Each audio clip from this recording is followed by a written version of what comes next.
10 ദിവസം നീണ്ടു നിൽക്കുന്ന ഗുരുവായൂർ ക്ഷേത്രോത്സവത്തിന് ശനിയാഴ്ച കൊടിയേറും. രാവിലെ നടക്കുന്ന ആനയില്ലാ ശീവേലിക്കും ഉച്ചകഴിഞ്ഞ് നടക്കുന്ന ആനയോട്ടത്തിനും ശേഷം രാത്രിയിലാണ് കൊടിയേറ്റം നടക്കുക.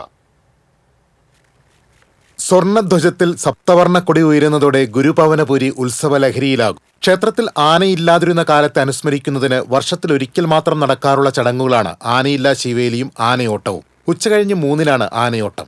സന്ധ്യയ്ക്ക് 6:30-ന് കൊടിയേറ്റ ചടങ്ങുകൾ ആരംഭിക്കും. ക്ഷേത്രം ഊരാളൻ മല്ലിശ്ശേരി പരമേശ്വരൻ നമ്പൂതിരിപ്പാട് ക്ഷേത്രം തന്ത്രിക്ക് കുറയും പവിത്രവും നൽകി ആചാര്യവരണം നടത്തും. തുടർന്ന് മുളയറയിൽ ധാന്യങ്ങൾ വിതയ്ക്കും.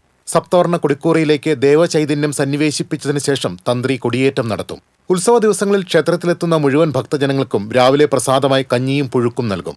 ദിവസവും കാഴ്ചശീവേലിക്ക് പ്രഗത്ഭരുടെ മേളം അകമ്പടിയാകും. രാത്രിയിൽ ശ്രീഭൂതബലിക്ക് ഗുരുവായൂരപ്പനെ വടക്കേനടയിൽ എഴുന്നള്ളിച്ചു വയ്ക്കും. പഴുക്കാമണ്ഡപത്തിൽ എഴുന്നള്ളിയിരിക്കുന്ന ഗുരുവായൂരപ്പന് മുന്നിൽ തായമ്പക അവതരിപ്പിക്കാൻ തുടക്കക്കാർ മുതൽ പ്രഗത്ഭർ വരെ എത്തും. ദിവസവും 3 തായമ്പകയാണ് ഉണ്ടാവുക. മേൽപ്പത്തൂർ ഓഡിറ്റോറിയത്തിലും 2 താൽക്കാലിക വേദികളിലുമായി വിവിധ കലാപരിപാടികൾ അരങ്ങേറും. മാർച്ച് 8-നാണ് പള്ളിവേട്ട. 9-ന് ആറാട്ടിന് ശേഷം കൊടിയിറക്കത്തോടെ ഉത്സവത്തിന് സമാപനമാകും. TCV news, Guruvayur.